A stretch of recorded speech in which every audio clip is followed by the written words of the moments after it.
বাংলাদেশকে নতুন করে নির্মাণ করবার যে স্বপ্ন আমরা দেখছি, সেই স্বপ্নকে বাস্তবায়িত করতে হলে আমাদের কিন্তু একটু ধৈর্য ধারণ করতে হবে, ধৈর্য ধরতে হবে এবং হঠকারিতা করে ভুল সিদ্ধান্ত নিয়ে ভুল পদক্ষেপ করে আমরা যেন সেই সম্ভাবনাকে বিনষ্ট না করি, সেই বিষয়টা আমাদেরকে সবসময় লক্ষ্য রাখতে হবে।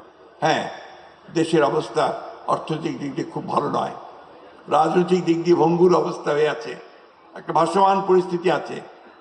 আমরা সেইটাকে একসাথে করতে চাই, আমরা সেটাকে একখানে নিয়ে সবাই মিলেই আমরা এই সমস্যাগুলো সমাধান করতে চাই।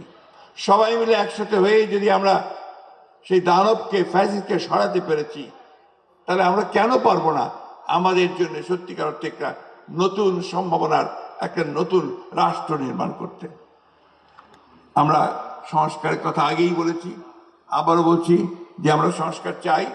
কিছু কিছু মানুষ আছেন যারা একটু ভুল বোঝানোর চেষ্টা করেন যে আমরা সংস্কার আগে নির্বাচন চাই বা নির্বাচনের জন্য অস্থির হয়ে গেছে। বিষয়টা কিন্তু সেটা না, এটা বুঝতে হবে। আমরা যেটা বলছি যে নির্বাচনটা কেন দ্রুত চাই, এই কারণে দ্রুত চাই যে নির্বাচনটা হলে আমাদের যে শক্তি, সেই শক্তি আরো বাড়বে, যে সরকার থাকবে, পার্লামেন্ট থাকবে, সে অনেক বেশি শক্তিশালী হবে, আর যে সংকটগুলো সৃষ্টি হয়েছে সেই সংকটগুলো দূর হয়ে যাবে। আমরা তো এই কথা বলেছি যে আমরা নির্বাচনের পরে আমাদের দল থেকে আমরা বলেছি যে আমরা একটা ঐক্যবদ্ধ জাতীয় সরকার করতে চাই, সবাই মিলে রাষ্ট্রের সমস্যার সমাধানগুলো আমরা করতে চাই, এটা আমাদের কথা। এখন যারা অন্যান্য দলে আছেন, যারা রাজনৈতিক দলগুলো আছেন, তারা অবশ্যই এটা ভাববেন, চিন্তা করবেন এবং সেই হিসেবে তারা তাদের যে মতামত, সেই মতামত দেবেন।